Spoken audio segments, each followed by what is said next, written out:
dans le vif du sujet avec ce pourquoi vous êtes venus, c'est-à-dire apprendre des choses, découvrir des choses, et je suis particulièrement ravi de pouvoir accueillir Stéphane Bortsmeyer qui va me rejoindre tout de suite sur scène. Donc, je vous demande de l'encourager, c'est le premier à passer ce matin. Donc voilà, à vos applaudissements. Et puis Stéphane, bonne conférence, à tout à l'heure. Merci.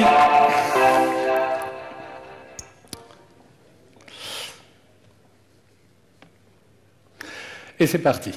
Bonjour, donc je m'appelle Stéphane Bortsmeyer, je travaille à l'AFNIC qui est le registre des noms de domaine en .fr, donc si vous avez des questions sur les noms de domaine, quoi acheter, pourquoi un .fr c'est vachement mieux, ce genre de trucs, je suis là pendant les 2 jours et je serai ravi de répondre à vos questions. Fin de la partie commerciale, maintenant retour au sujet qui vous intéressait, à savoir la sécurité des sites web. Et alors pourquoi la sécurité, c'est à cause des zombies tout à l'heure, c'est eux qui m'ont donné envie de parler de sécurité.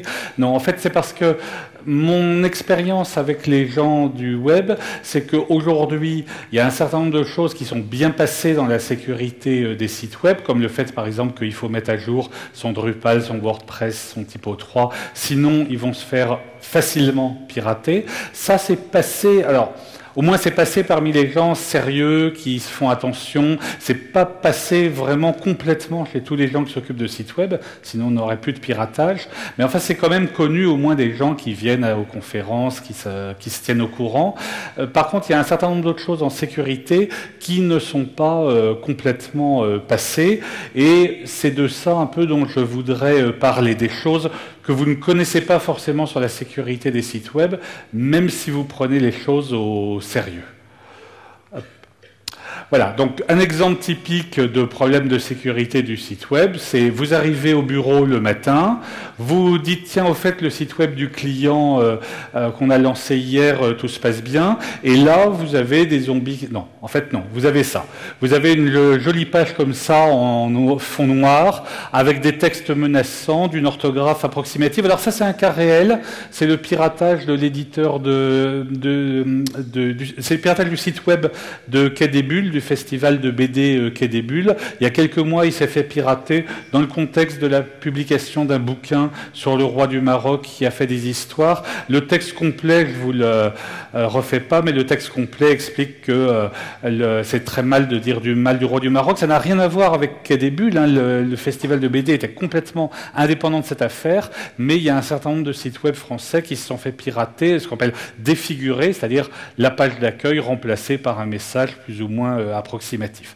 Donc ça, c'est un problème, je dirais, connu de sécurité du web dans ses conséquences, et c'est là où on se dit, voilà, les gens, ils auraient dû mettre à jour leur Drupal ou leur WordPress, mais c'est plus compliqué que ça. Il y a beaucoup de sites quand même qui sont concernés. En janvier 2015, suite aux attentats intégristes contre Charlie Hebdo, il y a eu un certain nombre de sites web français qui ont été victimes d'une campagne massive de défiguration. Alors en nombre, ça fait impressionnant. 20 000 sites web défigurés, c'est énorme. Et au Forum international de la cybercriminalité qui se tenait à Lille quelques jours après, le ministre de l'Intérieur, Bernard Cazeneuve, a même dit qu'il y avait une cyberguerre.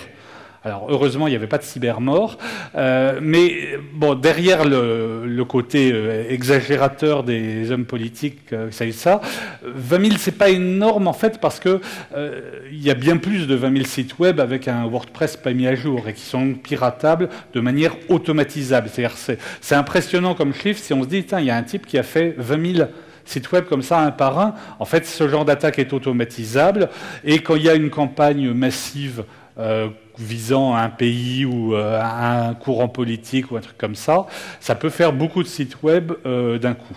Donc le but de cet exposé ici, c'est quelles sont les méthodes pour faire en sorte que les vôtres ne soient pas dans la liste la prochaine fois. Donc, a priori, aujourd'hui, tout programmeur qui fait des sites web devrait être au courant des grandes attaques traditionnelles, les attaques XSS, les CSRF, les injections SQL. Normalement, aujourd'hui, un programmeur web qui ne connaît pas ça, normalement, c'est réglé. En fait, je ne vais pas vous parler de ça, hein, c'est a priori des problèmes connus. Néanmoins, il y a quand même encore régulièrement des gens qui se font avoir.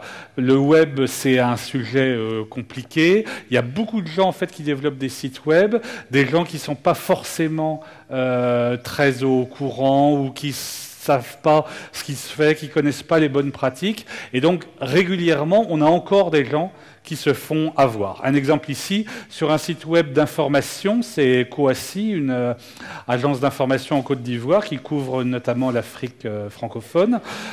Et sur le site web, en faisant en tripotant un peu l'URL et en y mettant des trucs un peu rigolos, pouf, on a directement les messages d'erreur de MySQL derrière, ce qui est en général le premier pas vers une attaque par injection SQL. Si on peut arriver à parler directement à la base de données et à obtenir qu'elle râle quand la syntaxe n'est pas correcte, c'est qu'en général, en ajustant un peu son coût, on peut faire une injection SQL. Ça date ce cas-là date d'il y a 2 ans. Depuis, ils ont réparé ce problème particulier, mais néanmoins, on trouve encore des sites web qui sont vulnérables à ça. Donc, c'est très difficile, en fait, de parler de sécurité, parce que quand on dit des choses du genre « attention aux injections SQL dans vos programmes », les gens ils disent « ouais, bon, enfin, qu'est-ce qu'il nous raconte, le type, là, qui vient nous parler d'injection SQL ? On est en 2015, tout le monde connaît.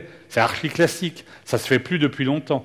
Mais ça se fait encore, il y a un écart énorme entre les gens les plus au courant en matière de sécurité, qui suivent les meilleures pratiques, et ceux qui sont à l'autre extrémité du spectre. Un avantage du web, c'est que n'importe qui peut s'y mettre. N'importe qui peut se mettre devant sa console et faire des applications web, par exemple. C'est plutôt un avantage. C'est à la base du succès du web. Ça a un inconvénient aussi, c'est que pas mal de ces gens-là font n'importe quoi, question sécurité.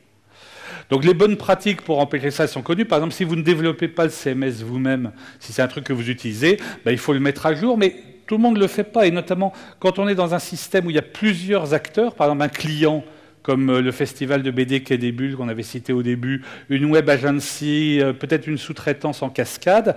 Souvent, les contrats ne prévoient pas ça, et souvent le site web, au bout d'un moment, il se retrouve de facto abandonné. Les 20 000 sites qui avaient été piratés, dont je parlais à propos de janvier 2015, ça a l'air énorme comme ça, 20 000, mais en fait, c'est très peu si on songe que c'était probablement des sites qui avaient été développés une fois. On avait fait un contrat avec une web agency, ils avaient installé un truc, et ensuite, plus personne s'en occupait. Un bon test dans les audits de sécurité, c'est de demander aux gens, pour un site web, qui s'occupe des mises à jour. Alors, sachant qu'il y a des logiciels, en plus, où les mises à jour peuvent être automatiques, comme WordPress, mais qui surveille dans ce cas-là que les mises à jour automatiques se passent bien? Et souvent, les gens vous regardent avec un air étonné, la bouche ouverte, et vous comprenez que non, en fait, personne n'est responsable des mises à jour. Et donc, il y a de plus en plus de sites web abandonnés. Alors, imaginons un monde idéal où il n'y a pas de problème, tous les programmeurs web suivent les bonnes pratiques, utilisent des frameworks qui les protègent contre la plupart des XSS, des CSRF ou des attaques par injection SQL les plus grossières, ou bien qu'ils utilisent un CMS tout fait, bien fait, avec des mises à jour régulières et qu'on applique. Imaginons ce monde idéal.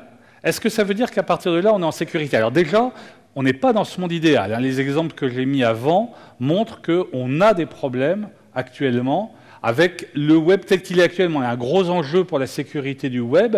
Ce n'est pas de développer des bonnes pratiques. On les a déjà, les bonnes pratiques. Elles sont connues, souvent même écrites. Un des enjeux difficiles, c'est comment on fait pour que ça s'étende partout, y compris sur les sites web, je dirais, du bout de la chaîne. Je ne parle pas des gros trucs spectaculaires avec des tas de gens et qui sont régulièrement attaqués d'ailleurs, et donc testés. Je parle du petit site web ordinaire qui a été développé pour un festival de BD, une association de pêcheurs à la ligne. Comment on fait pour que ces bonnes pratiques diffusent jusqu'à ces gens-là? C'est déjà un gros problème en matière de sécurité. Mais ce n'est pas le sujet principal de mon exposé. Je voulais parler de choses un peu plus compliquées et qui sont souvent pas bien comprises. Parce qu'une fois qu'on a ça, on n'est pas complètement en sécurité. Il reste les attaques par déni de service, qui sont un problème contre lequel il est très difficile de se défendre. Les attaques portant sur le DNS et les noms de domaine, qui sont souvent très peu connus des professionnels du web et qui sont pourtant redoutables. Et les attaques portant, pour ceux qui sont vraiment parano en sécurité, qui ont déployé HTTPS, ce que normalement à peu près tout le monde aurait dû faire aujourd'hui, mais que tout le monde n'a pas fait, même quand on l'a fait, il y a quand même des attaques possibles, on n'est pas complètement tranquille.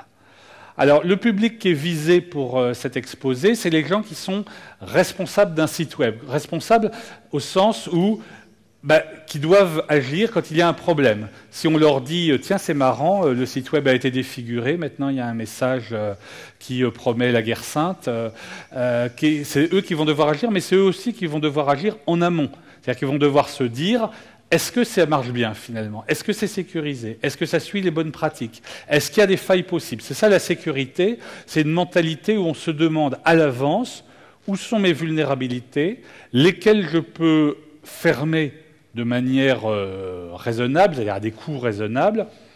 Donc ce n'est pas forcément les programmeurs que je vise ici, ce n'est pas un exposé purement technique, ça peut être utile pour les programmeurs, mais avant tout, ce qui est important, c'est que le responsable du site web, qu'il soit technicien ou pas, programmeur ou pas, comprenne au moins que c'est à lui de s'en occuper, c'est-à-dire s'il n'est pas programmeur, c'est à lui de prendre contact avec le programmeur pour en discuter. Si ce n'est pas lui qui s'occupe de l'hébergement, c'est à lui de voir avec la personne qui s'occupe de l'hébergement qu'est-ce qui est fait. Souvent, en matière de sécurité, un gros problème souvent, c'est qu'il y a une dilution des responsabilités. Le client a demandé à une web agency de développer quelque chose, la web agency a fait appel à un hébergeur, et quand il y a un problème, chacun dit « c'est pas moi, mon contrat ne prévoit pas ça ». Donc très souvent, le problème est qu'il faut trouver les gens qui sont responsables et discuter avec eux et être capable de voir avec eux quels sont les problèmes et quelles sont les solutions aussi, évidemment. Alors beaucoup de gens se posent souvent la question quand on leur parle de sécurité, mais enfin bon, moi je ne suis pas le Pentagone, je ne suis pas le FBI, je ne suis pas le serveur web du ministère de l'Intérieur. Pourquoi on m'attaquerait moi? Moi, il n'y a aucune raison, je suis gentil. Je suis quelqu'un de... Il n'y a pas de raison qu'il y ait quelqu'un en Corée du Nord aujourd'hui qui cherche à dégommer mon site web. Eh bien, en fait, d'abord, tout le monde n'est pas gentil.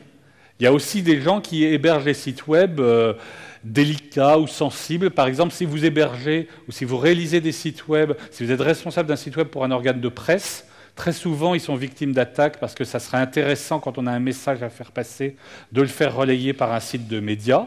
Donc très souvent, les gens qui sont dans la presse voient plus d'attaques que les autres. Évidemment, si vous vous occupez du site web de Charlie Hebdo, il y a plus de risques que si vous occupez du site web de la Nouvelle République du Sud-Ouest. Mais il y a quand même un risque dans tous les cas pour les gens qui voudraient faire passer un message. Et puis vous pouvez avoir un site web qui est attaqué pour des tas de raisons différentes. Les motivations des attaquants sont elles-mêmes très variables. Il y a des attaquants qui visent le fric. Alors vous allez me dire, oui, mais moi je m'en fiche, je ne suis pas une banque, je ne brasse pas des quantités d'argent formidables dans mon site web, donc ils ne vont pas m'attaquer pour ça. Mais si, parce que certaines attaques à motivation financière peuvent être faites sur un site web quelconque. Par exemple, il y a ce qu'on appelle l'attaque du point d'eau. L'attaque du point d'eau, c'est un terme de la chasse. Au lieu d'aller chercher le gibier là où il est, eh ben c'est fatigant. Vous ne savez pas où il est le gibier. Et vous pouvez le chercher, et puis il n'est pas là. Une solution plus reposante, c'est vous poster au point d'eau. Tôt ou tard, le gibier va venir pour boire. Et là, vous pourrez tirer dessus. Donc, si vous voulez diffuser, par exemple, un logiciel malveillant, par exemple, ce qu'on appelle les cryptolockers, les trucs qui chiffrent les messages et qui vous disent... Pardon, pas les messages, les trucs qui chiffrent les fichiers sur votre disque dur, donc vous n'y avez plus accès, et qui vous disent, si vous voulez la clé de déchiffrement, vous envoyez une rançon à telle adresse. C'est très à la mode en ce moment, les cryptolockers. Comment ils sont distribués chez les gens ? Une des façons de le faire, c'est vous les mettez sur un site web que les gens visitent. Vous mettez une exploitation contre certaines vulnérabilités d'Internet Explorer ou d'un autre navigateur, et les gens qui visitent le site vont alors récupérer le logiciel malveillant sans s'en rendre compte. Donc, pour ça, pour qu'une attaque du point d'eau soit efficace, il faut évidemment que le site web soit très visité. Donc, ou en tout cas visité par le public que vous visez. Donc un site web qui est populaire va, par exemple, même si lui-même ne brasse pas du tout d'argent, va attirer des gens qui vont vouloir mettre des logiciels malveillants dessus à des fins financières. Il peut y avoir des motivations politiques. C'était les exemples que j'avais cités avant, l'attaque des gens qui voulaient défendre le roi du Maroc ou les attaques par les intégristes suite aux attentats contre Charlie Hebdo. Là, les motivations politiques, évidemment, vous les aurez soit si le site web lui-même est un site web à vocation politique, soit si c'est un site web de médias, soit si c'est un site web répandu, connu, avec beaucoup de visiteurs, et dans ce cas-là, les gens voudront mettre un message. Des fois, c'est même des fois un peu ridicule. Par exemple, quand il y avait eu les attaques donc, de janvier 2015, il y avait des gens qui s'étaient vantés sur Twitter d'avoir piraté un site web gouvernemental pour y mettre leur message. Après examen, c'était l'Office national de la chasse, ce qui est effectivement un organisme gouvernemental. Néanmoins, à pirater, c'est quand même plus facile que celui du ministère de la Défense, et ça ne prouve pas grand-chose. Mais bon, il y a des gens qui se contentent de peu. Vous pouvez avoir aussi des piratages qui se font par amusement. Ceux-là sont souvent moins dangereux parce que les attaquants, a priori, ont moins de moyens, moins de motivation. Ils renonceront plus rapidement. Néanmoins, ça existe. Et vous pouvez avoir un truc beaucoup plus déprimant, c'est que vous pouvez être attaqué simplement pour faire une démo. C'est quelque chose qui arrive souvent à GitHub, par exemple. Il y a régulièrement des attaques par déni de service contre GitHub. Pourquoi ? GitHub fait de mal à personne. Quelles sont les raisons de vouloir démolir GitHub que tout le monde utilise ? Une des raisons, c'est de faire les démos. Les attaquants, aujourd'hui, font en général appel à des professionnels qui font des attaques par déni de service pour leur compte. Et souvent, le problème quand on fait appel à des gens comme ça, c'est évidemment, ce sont tous des malhonnêtes par définition. Donc avoir un fournisseur dont on sait dès le début que c'est un malhonnête, c'est une situation qui est un peu inquiétante. Donc une façon de voir si le fournisseur est réellement capable de faire les attaques qu'il prétend être capable de faire, c'est de lui demander une démo. Vous allez voir, je vais faire tomber GitHub pendant 10 minutes. Et là, après, ah oui, bon, c'est bon, donc je vous paye pour la vraie attaque. Donc le point important, le message important que je veux faire passer, c'est que même si vous n'êtes pas le Pentagone, le FBI, la CIA, même si vous n'êtes pas un gros objectif crucial, vous pouvez quand même être attaqué. Vous pouvez être victime, ça peut arriver à tout le monde. Les 20 000 qui se sont fait pirater en janvier, c'était tout le monde. L'éditeur de BD, l'organisateur d'un salon de BD Quai des Bulles, pareil, ils n'avaient aucun rapport avec le Maroc et avec le problème entre la France et le Maroc, mais ça peut arriver à tout le monde. Donc, armé de ça, l'attaquant, qui est-ce que c'est ? Alors souvent, dans les présentations qui sont faites dans les formations sécurité ou dans les médias, souvent l'attaquant, il est étranger, parce que on a peur des étrangers. Forcément, ils sont dangereux, les étrangers. Déjà, ils sont étrangers, ils ne sont pas comme nous, et ça permet tout un tas de fantasmes. On imagine des centaines de Chinois derrière leurs écrans d'ordinateur, tous à taper sur le clavier et à faire des trucs plus ou moins inquiétants. C'est vrai que souvent, quand il y a une attaque à des fins d'espionnage industriel, on dit que c'est toujours des Chinois ou ça vient toujours de Chine. Alors, il faut savoir que l'attribution d'une attaque est souvent très difficile, parce que l'attaquant n'utilise pas ses propres machines. Il utilise des machines préalablement piratées, il passe par des relais. C'est souvent très difficile de savoir qui est vraiment derrière. Donc, ce n'est pas très important forcément pour se défendre, c'est plus important pour l'enquête après ou pour la communication. Donc l'attaquant, ça peut être tout le monde. Ça peut être absolument tout le monde. Il faut bien se dire, je ne veux pas vous pousser à la paranoïa et à voir des ennemis partout, simplement pour dire qu'il ne faut pas s'imaginer que comme on n'a pas d'ennemis, on ne risque rien.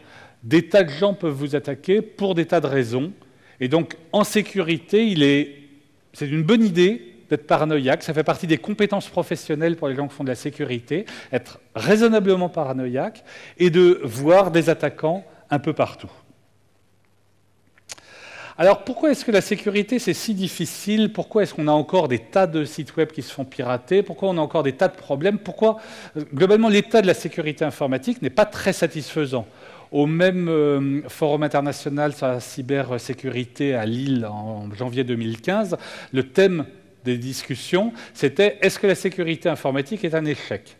Alors a priori, quand on regarde ce qui se passe, quand on regarde le nombre de piratages, le nombre de gens qui se font avoir, le nombre de problèmes, on peut se dire, et c'était d'ailleurs la conclusion pessimiste de la plupart des intervenants, on peut se dire effectivement que la sécurité informatique est un échec. On a toujours des problèmes aujourd'hui, alors qu'on pourrait penser que c'est réglé depuis le temps.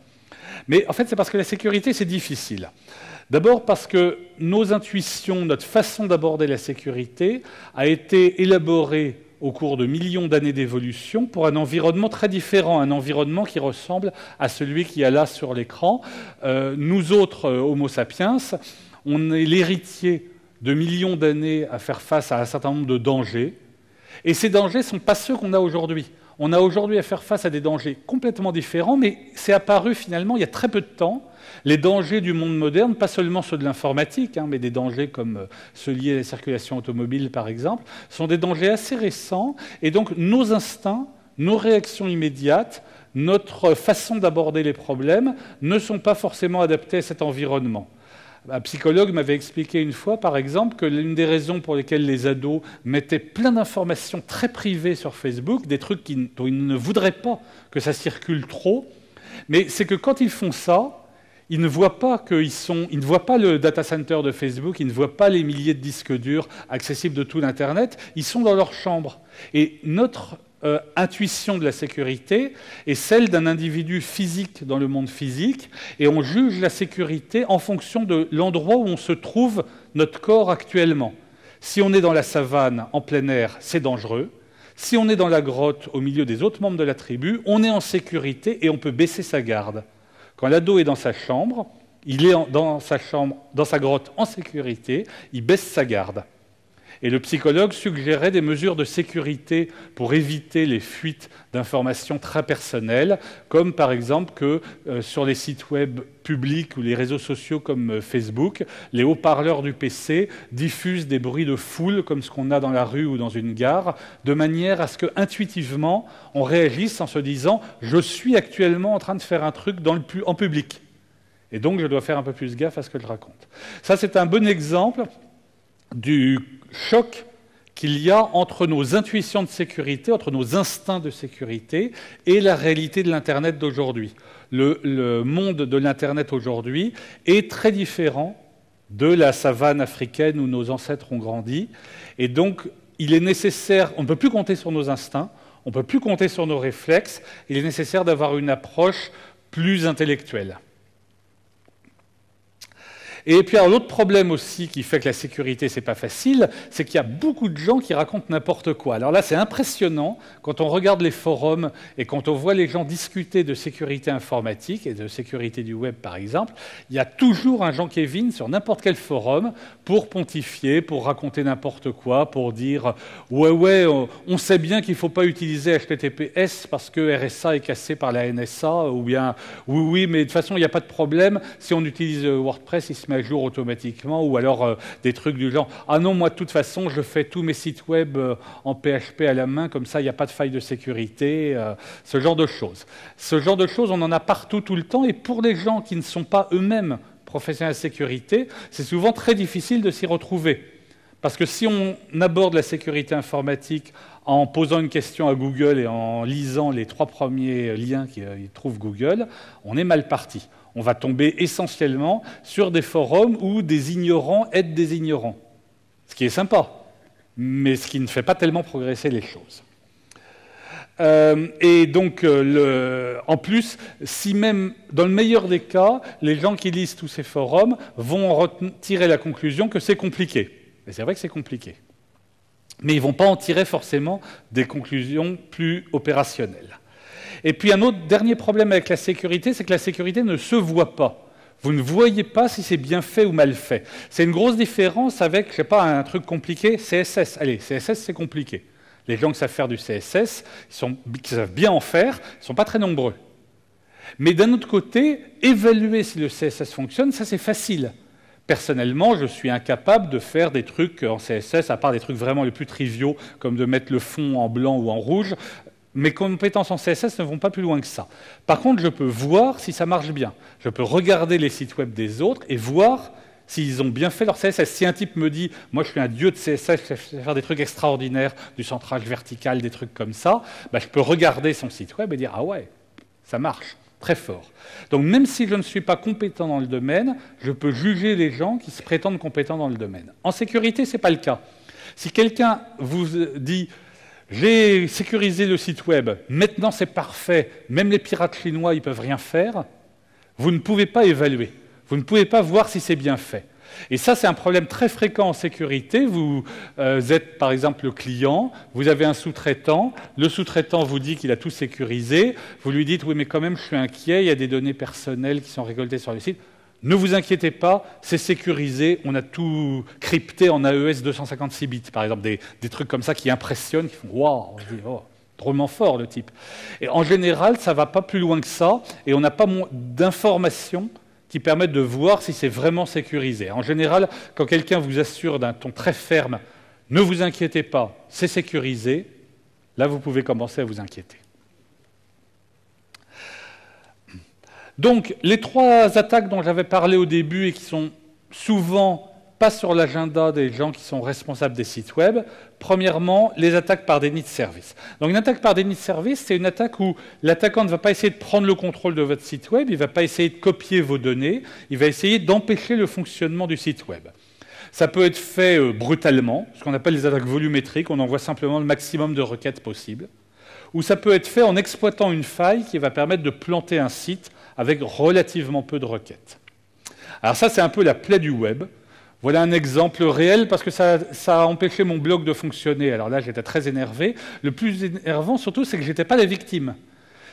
La victime, c'était quelqu'un d'autre qui était chez le même hébergeur. L'attaquant a mis le paquet, il a réussi à saturer un des liens qui était utilisé par l'hébergeur. Et donc le résultat, vous voyez ici le système de supervision de mon blog, 2 coupures, une plus longue et une plus courte, en rouge au milieu, qui fait que pendant 49 minutes, mon blog n'était pas accessible. Alors, comme je ne m'en serais pas forcément aperçu, en 49 minutes de coupure, bon, on peut vivre comme ça, mais si vous faites du e-commerce, par exemple, 49 minutes de coupure, ça peut être embêtant. Surtout, ça dépend de l'heure où ça se produit. Donc ça, c'est une autre illustration du fait que ça peut toucher tout le monde, même si on n'est pas visé. La personne ne voulait mon blog spécialement, mais il vise quelqu'un d'autre, et pouf, ça plante l'hébergeur, parce que c'est dur de résister à la plupart des attaques par déni de service. Entre parenthèses, je vous recommande fortement aussi d'avoir une supervision qui permet de détecter les problèmes, mais aussi, même si vous ne détectez pas les problèmes, même si vous ignorez les messages d'alerte de la supervision, qui permet après d'enquêter. Et si quelqu'un vous dit, quand vous arrivez le lundi au bureau, samedi le truc était complètement injoignable, vous pouvez, grâce à la supervision, savoir si c'était vrai ou pas, ça peut être pratique. Voilà un autre exemple, une attaque chez OVH, une attaque de type SYNFlood, qui permet de faire beaucoup de dégâts avec relativement peu de paquets. Là, ici, il y avait 8 mégabits par seconde pendant l'attaque. C'est pas grand-chose, 8 mégabits par seconde. Hein, c'est 8 mégabits par seconde au maximum, sur le pic le plus haut. C'est pas grand-chose, mais en SYNFlood, on arrive à planter pas mal de serveurs comme ça. Quand les attaques sont purement volumétriques, vous allez me dire, oui, mais ça implique que pour faire une attaque volumétrique, le type, il doit avoir une machine très puissante, bien connectée. Hélas, même pas. Il peut utiliser un botnet. Un botnet, c'est un réseau de machines compromises qui est mis à la disposition de l'attaquant. Et donc, c'est ce qu'on voit au début, première étape, l'attaquant envoie un cheval de Troie qui va donner envie aux gens, les gens vont dire « Oh, c'est cool, c'est des fonctions géniales ». Alors, le cheval de Troie, c'est par exemple, je sais pas, installer ce logiciel pour voir des photos de Scarlett Johansson nue, par exemple. Ça, c'est le genre de truc grossier, mais qui marche très bien. Plus c'est grossier, mieux ça marche. Des tas de gens vont faire rentrer le cheval de Troie chez eux. Leur machine, à partir de là, va être infectée et va devenir un zombie qui va obéir aux ordres du gérant du botnet. C'est l'étape 2. Étape 3, un client du gérant du botnet arrive, paye le gérant du botnet, et celui-ci envoie des ordres à tous les zombies pour dire « envoyez du spam », c'est l'étape 4, ou faites autre chose de désagréable, genre une attaque par déni de service. Donc, le zombie est piraté, donc il va obéir désormais à son maître. Le botnet, c'est un réseau de zombies, et surtout, ça fonctionne automatiquement. Les gens qui gèrent les botnets ont découvert le DevOps longtemps avant les autres, et donc ils ont tout automatisé. Un clic du maître, et toutes les dizaines de milliers, les centaines de milliers de machines du botnet vont faire en même temps une attaque par déni de service. Si vous n'avez pas de botnet, vous me dites « mais je n'ai pas de botnet, moi, et je ne sais pas écrire un cheval de Troie convaincant, et je n'y connais rien ». C'est pas grave. Qu'est-ce qu'on fait de nos jours quand on a de l'argent et qu'on a envie de faire quelque chose et qu'on ne sait pas le faire? On loue les services de quelqu'un qui sait le faire.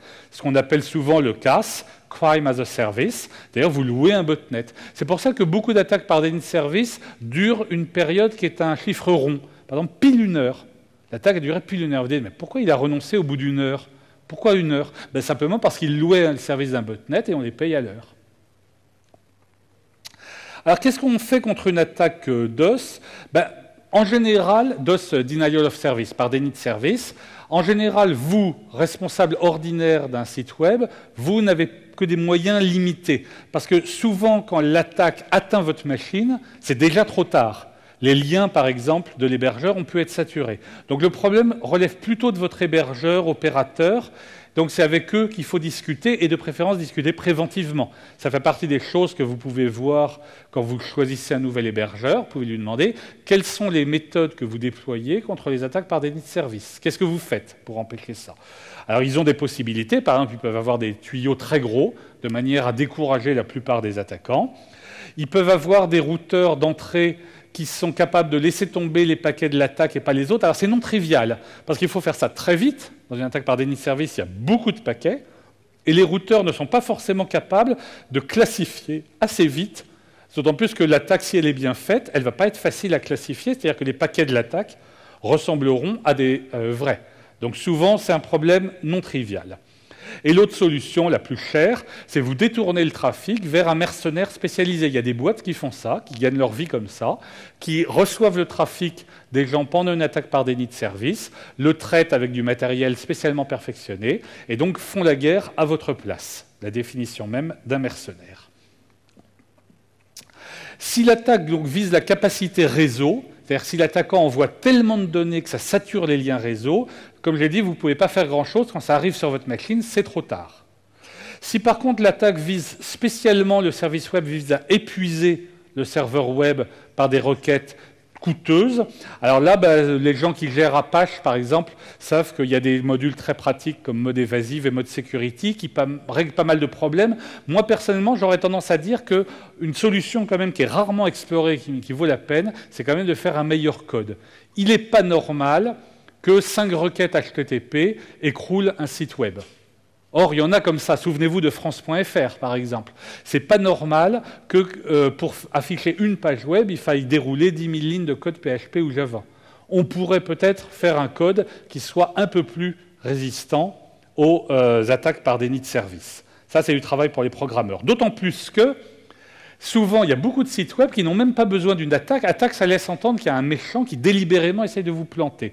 Mais simplement une flash crowd, des demandes en quantité qui arrivent sur le site web peuvent suffire à planter pas mal de sites web. La tendance aujourd'hui, c'est de faire des sites de plus en plus dynamiques, où chaque requête HTTP coûte de plus en plus cher, et donc ça peut finir par faire une attaque par déni de service, même quand il n'y a pas d'intention méchante. C'est le cas, typiquement, le phénomène du slash d'otage, où vous avez votre site web qui est mentionné quelque part à un endroit très connu, vous avez plein de requêtes, et tout s'écroule.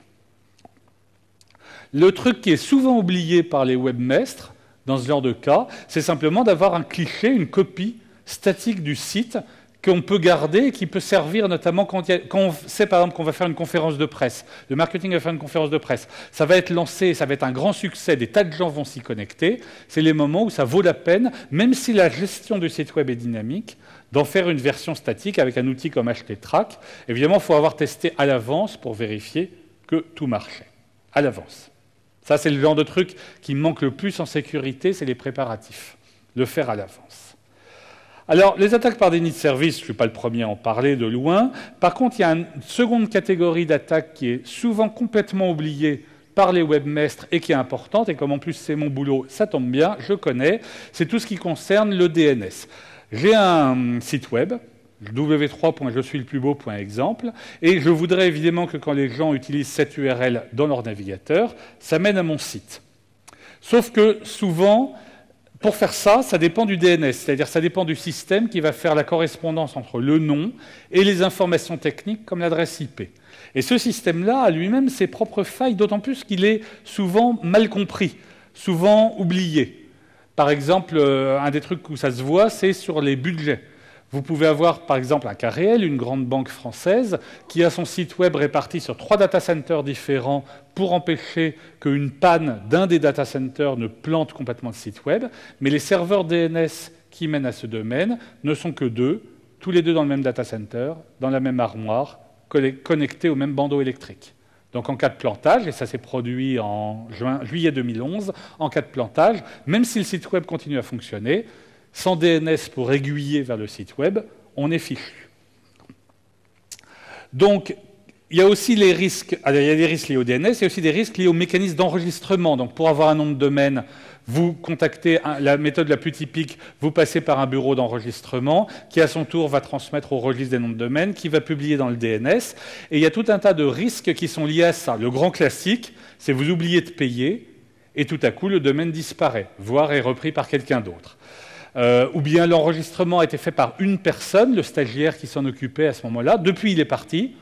Plus personne ne se souvient qu'on a payé OVH, Gandhi ou une autre boîte pour acheter un nom de domaine. Personne ne paye, ou le contact n'est pas à jour, c'est-à-dire le contact qui est enregistré dans les bases du registre pour le nom de domaine n'est plus à jour. Ça, c'est un grand classique.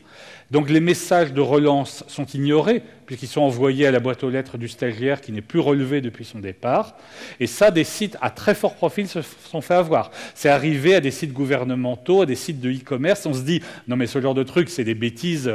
Ça n'arrive qu'aux associations de pêcheurs à la ligne, quand c'est le petit-neveu du président de l'association qui s'est occupé du site web. Non, ça arrive aussi aux pros. Donc faites attention à ça, gérez bien le problème. J'ai vu par exemple récemment le site web d'une université où les informations de contact du nom de domaine, il y avait le nom d'une personne qui était partie en retraite il y a 9 ans. 9 ans, elle était partie en retraite et personne n'avait pensé à modifier les informations de contact. Donc les messages de relance avaient peu de chances d'être reçus, ou tous les autres messages d'ailleurs. Donc attention à ce point-là, c'est un point qui est très souvent mal géré, surtout quand il y a eu sous-traitance, c'est-à-dire quand on a payé une web agency pour développer un site web, souvent le contrat ne prévoit pas le maintien, la maintenance sur le long terme. Et c'est là qu'on se fait avoir facilement. Hop. Autre cas où on peut se faire avoir, c'est en cas de piratage. Le registre lui-même, c'est une grosse base de données, il peut se faire pirater. Je cite, c'est pas pour dire du mal d'eux, mais les gens du point MY, Malaisie, se sont fait pirater 2 fois, juillet 2013 et avril 2015. À chaque fois, le pirate prend le contrôle de la base de données et à ce moment-là peut modifier les informations qu'il y a dedans. Donc même si vous prenez des précautions extrêmes, si votre registre ne l'a pas fait, attention. Et ça peut être intéressant, ça peut être un problème intéressant parce que la mode, c'est souvent de dire « Oh, c'est cool, .my, my », et on achète un nom de domaine juste parce qu'il a l'air cool. C'est pas une bonne idée. Il faut aussi vérifier que le registre derrière est sérieux. Prend un certain nombre de précautions, ne s'est pas fait pirater. Il n'y a pas que le registre, il y a aussi le bureau d'enregistrement. Un exemple typique, août 2013, Melbourne IT s'est fait pirater. Ils avaient parmi leurs clients des sites à fort profil, comme le New York Times. Donc le New York Times, vous le regardiez ce jour-là, vous aviez un message de la Syrian Electronic Army, qui est une organisation de pirates pro-Assad très active, qui ont fait beaucoup d'attaques. Et la plupart des médias, rappelez-vous ce que je disais sur la sécurité au début, c'est qu'il y a des gens qui racontent n'importe quoi. La plupart des médias qui ont raconté cette histoire ont dit n'importe quoi. Ils ont dit le site web du New York Times s'est fait pirater. Non, c'était bien plus rigolo que ça. C'était le bureau d'enregistrement s'est fait pirater, le type a modifié les informations dans le DNS, et quand on tapait www.nytimes.com, on était emmené vers un autre site web qui était celui de l'attaquant. Le site web original n'avait pas du tout été piraté. Donc ça, ce genre de problème est très important. Les gens pensent à la sécurité de leur site web, mais ne pensent pas à ce qui est nécessaire pour que les clients arrivent au site web en question. Et c'est d'autant plus embêtant le DNS que le DNS est arborescent. Si vous piratez .my, vous avez tous les domaines en dessous. Donc attention à ça, choisissez bien votre registre, choisissez bien votre bureau d'enregistrement et choisissez bien aussi les informations qui permettent de se connecter au bureau d'enregistrement. Par exemple, typiquement, votre bureau d'enregistrement est souvent en même temps l'hébergeur. Ils vous fournissent une interface web pour se connecter. Qui dit interface web dit login, mot de passe. Où est-ce qu'on met le login et le mot de passe? Ah ben je sais, on va le mettre sur un post-it et on va le mettre dans la salle de réunion, c'est plus facile. Ce genre de choses, ça fait rigoler. Quand je le dis aux gens, tout le monde rigole en disant « Mais non, il n'y a que les crétins qui font ça. Moi, ça ne m'arrivera jamais. » Mais si, ça arrive. Et puis, il y a le problème du risque de panne. C'était un peu le problème que j'avais cité au début, qui est que le DNS est une infrastructure. Et les gens ne font pas attention à l'infrastructure. C'est en dessous, ça ne se voit pas. Donc, par exemple, c'est difficile d'avoir des crédits. Si vous dites à votre directeur financier on a eu 3 attaques par déni de service qui ont planté le site web, les clients râlent, j'ai besoin de tant d'argent pour le sécuriser, vous avez des chances d'obtenir cet argent. Si vous dites l'hébergement DNS est un peu faiblard, je voudrais l'améliorer, c'est quoi DNS, ça sert à quoi, ça n'a pas d'intérêt, et résultat, on n'a pas de crédit. C'est très marrant quand on fait des audits de sécurité, dans la plupart des boîtes, je parle des boîtes sérieuses, des gens qui font du e-commerce, du truc gouvernemental, le site web est super blindé, et le DNS qui est indispensable pour y mener ne l'est pas. Le rapport annuel sur la résilience de l'Internet en France, que je cite, est une publication de l'ANSSI et de la FNIC qui est faite depuis maintenant 4 ans et où l'idée, c'est de faire un certain nombre de mesures des facteurs qui peuvent jouer dans la résilience de l'Internet, c'est-à-dire dans sa capacité à résister à des pannes ou à des attaques. Une des conclusions est que la plupart des zones DNS dans .fr sont insuffisamment hébergées. C'est-à-dire qu'il y a, par exemple, la panne d'Odizo il y a 2 jours, qui a planté notamment le site web de Kiloutou, les gens qui louent tout un tas de machines rigolotes.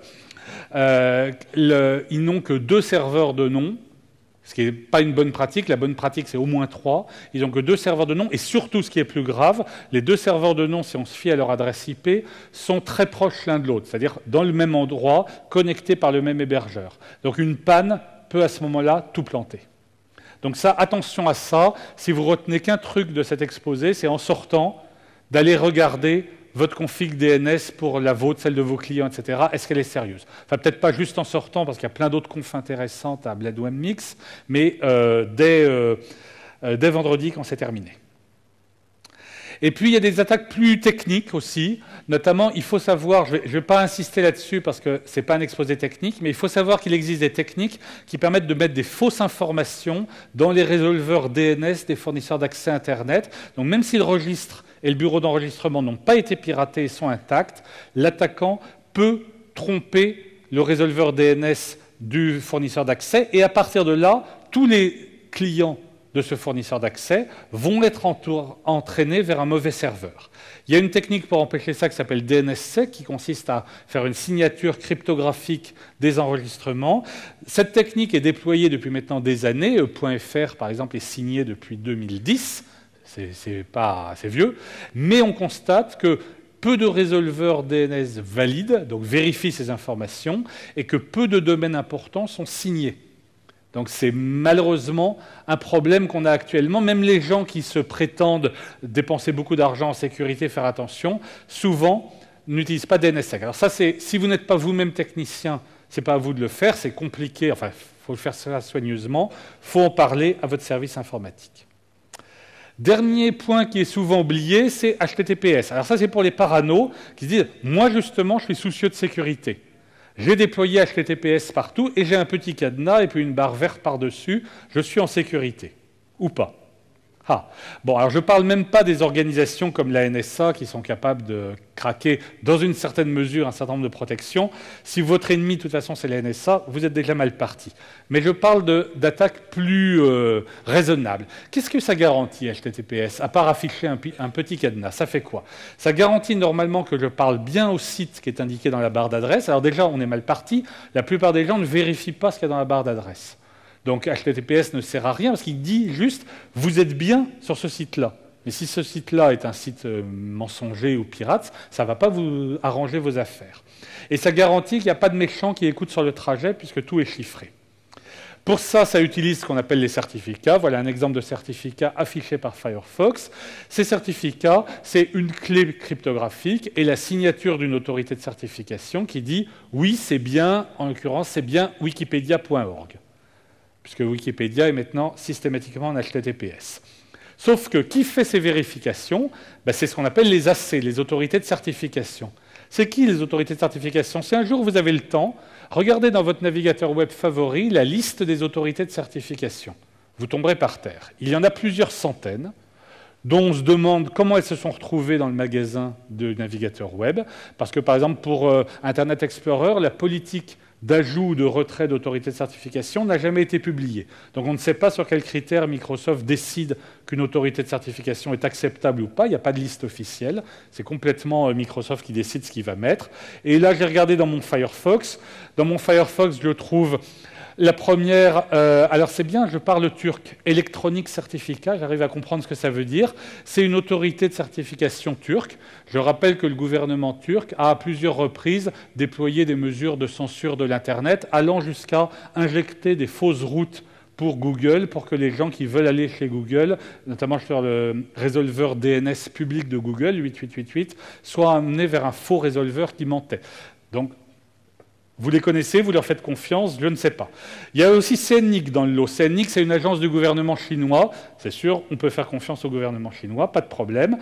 Avant août 2011, il y avait DigiNotar. DigiNotar était une autorité de certification qui s'était fait pirater et qui émettait donc des faux certificats. Et encore, eux, c'était à l'insu de leur plein gré. Il y a aussi des boîtes qui émettent des faux certificats afin, par exemple, d'espionner le trafic.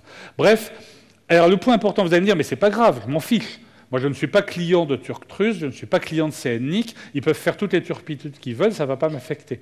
Sauf que la façon dont fonctionne ce système très mal fichu des certificats, c'est que n'importe quelle autorité de certification peut publier un certificat pour qui elle veut, même si ce n'est pas un client. Donc demain, par exemple, dans le cas de DigiNotar, elle avait publié des faux certificats pour gmail.com, alors même que Google n'était pas client ni de près ni de loin de DigiNotar. Donc attention à ça, ce système est mal fichu. Alors, est-ce que ça veut dire que ça ne sert à rien, HTTPS? Non. La sécurité, ce n'est pas binaire. Ce n'est pas on est en sécurité ou on est à poil. Il y a tout un tas de situations intermédiaires.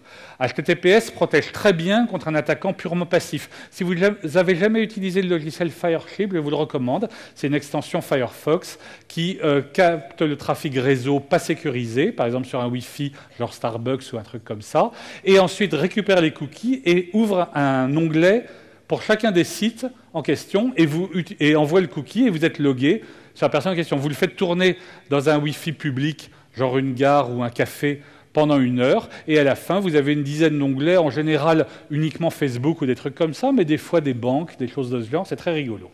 Donc, HTTPS protège bien contre ce genre d'attaque. Contre un attaquant actif, c'est-à-dire qui peut modifier les données en cours de route, effectivement, HTTPS n'est pas suffisant. Il y a tout un tas de travaux qui sont faits pour réparer le système d'authentification qui est utilisé par HTTPS. Je vous préviens tout de suite, ce n'est pas encore vraiment très déployé. Le plus prometteur, c'est le système DEN, qui permet de publier son propre certificat signé dans le DNS, en utilisant la sécurité que fournit DNSSEC. Alors ça, c'est très cool, ça peut même permettre de se passer des autorités de certification. C'est très bien, je l'ai déployé sur mon blog. Mais bon, mon blog n'est pas non plus l'objectif numéro 1 des pirates. Et le point important quand même pour vous, c'est que je l'ai déployé sur mon blog, donc je sais que ça marche.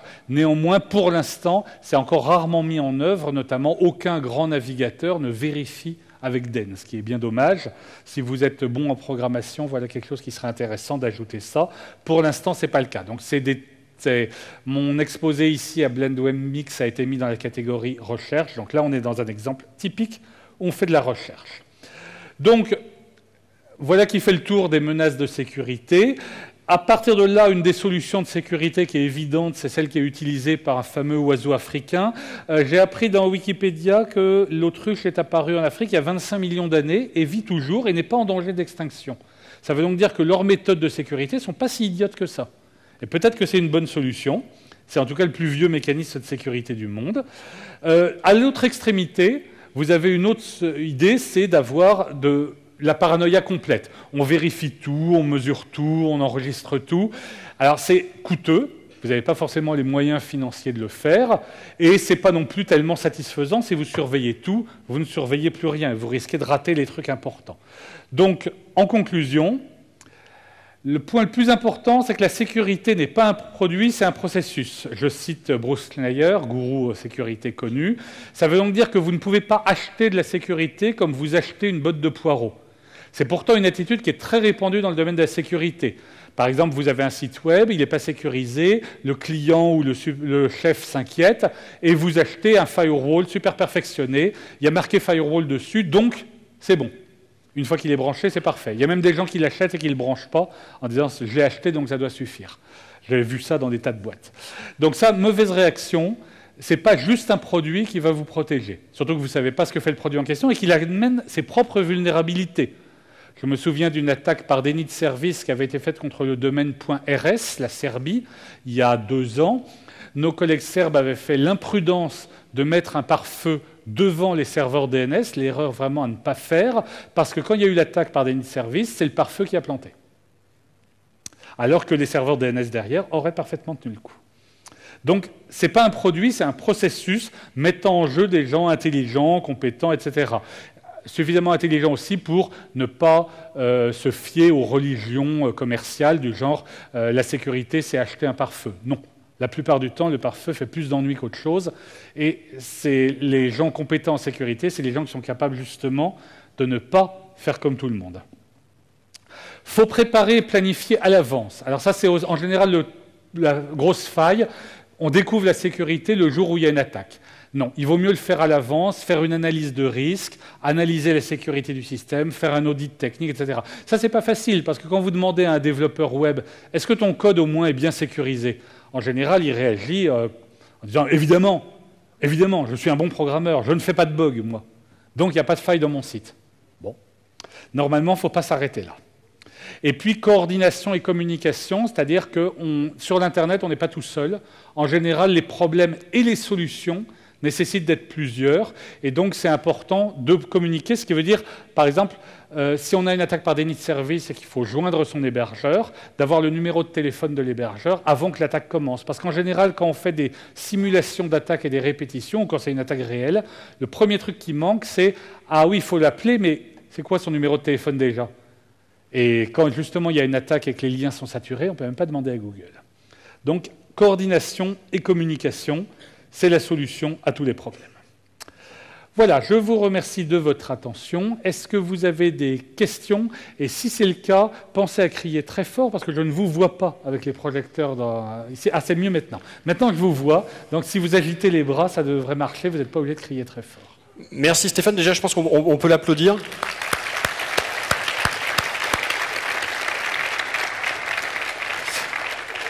Et donc, on a choisi notre bénévole le plus sportif pour courir entre les questions. Donc, qui aurait des questions? Oui, ici, monsieur, à mi-parcours. Il y a le bénévole sportif qui arrive, notamment pour les gens qui suivent à distance, ça peut être pratique. Voilà, et peut-être juste nous dire qui vous êtes. Oui, bonjour. Jean-Christian Hessler, donc je suis un responsable d'une équipe de développeurs techniques. Vous avez dit au cours de la présentation que la solution Dane permettait de se passer, dans certains cas, des autorités de certification. Quels sont ces cas où on peut se passer des autorités et quels sont les cas où on ne peut pas se passer de ces autorités?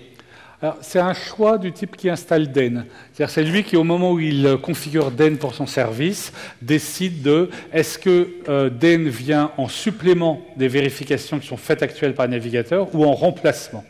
Donc, dans certains cas, c'est lié au choix des utilisateurs et au choix de est-ce qu'ils ont déjà des certificats d'une autorité de certification ou pas. Par exemple, pour le web, en général, les gens mettent un certificat d'une autorité de certification reconnue par beaucoup de navigateurs pour éviter les avertissements de sécurité. Par contre, pour le courrier électronique, en général, c'est des certificats auto-signés. Et là, Dane est particulièrement utile. Alors, il nous reste un tout petit peu de temps pour peut-être une deuxième question. Pas d'autres questions? Si. Là. À peu près au même niveau, juste vers la gauche. Bonjour, je suis Martin Richard, je travaille chez un hébergeur. Aujourd'hui, je suis assez intéressé par un projet qui s'appelle Let's Encrypt, qui est fait par Mozilla notamment, qui proposerait en gros d'avoir des certificats SSL pour tout le monde. Le truc, c'est que ça court-circuite les CA traditionnels, puisqu'ils deviennent eux-mêmes CA, gratuits. Est-ce que comme ils sont gratuits, il ne faut pas un peu s'en méfier? Est-ce que finalement c'est fiable, ce genre de choses? Alors, des autorités de certification gratuites, il y en a déjà plusieurs. StartSSL le fait. Je crois que dans le cas de StartSSL, c'est uniquement pour l'usage non commercial. Et CACERT, qui est ce que j'utilise moi personnellement, CACERT est gratuite aussi, et y compris pour un usage commercial. Donc, Let's Encrypt, en fait, c'est pas ça qui est intéressant. En fait, d'abord, ce qui est intéressant, c'est qu'ils sont très forts en marketing. Donc, ils ont réussi à faire croire, par exemple, qu'ils étaient la première AC gratuite, c'est pas le cas. Ou qu'ils étaient la première AC où tout était automatisé, c'est pas le cas non plus. Mais ils sont forts en marketing, ça compense. Ce qu'ils apportent vraiment de nouveau, mais ça, c'est pas encore livré justement pour l'instant, c'est un ensemble logiciel qui permet d'automatiser en bonne partie l'intégralité de la chaîne de production. Parce qu'actuellement, c'est quand même un peu compliqué. Par exemple, moi, pour CACERT, je génère le certificat sur ma machine, j'envoie la demande de signature à CACERT, il me la renvoie, c'est automatisé dans la mesure où il n'y a pas d'humain chez CACERT qui intervient, mais néanmoins, il faut après que je mette le certificat au bon endroit, que je mette en fait la chaîne de certificats. Bref, des occasions de se planter, il y en a des tas. C'est compliqué même pour la plupart des informaticiens. Donc Let's Encrypt a promis une chaîne complète de publication qui permettrait juste d'appuyer sur un bouton sur son site web et on aurait tout qui serait pris en charge. Pour l'instant, ce n'est pas encore livré. Le jour où c'est le cas, ça résoudra effectivement un gros problème. Après, vous avez dit qu'ils court-circuitaient les AC, qui devenaient AC... Un truc qu'il faut rappeler, c'est qu'il n'y a pas de liste des AC officiels. Demain, je peux me mettre à signer des certificats et dire « je suis autorité de certification ». Je vaux autant que Turk-Trust ou que CNNIC ou que DigiNotar, bon ceux-là ils ont fait faillite depuis, ou n'importe qui d'autre. C'est-à-dire, le seul truc, c'est que dans les magasins des navigateurs web, Mozilla ou Google ou Microsoft ont décidé de quelles autorités de certification on mettait. C'est largement arbitraire. Il n'y a pas de chance qu'il y ait certains qui soient plus reconnus que d'autres.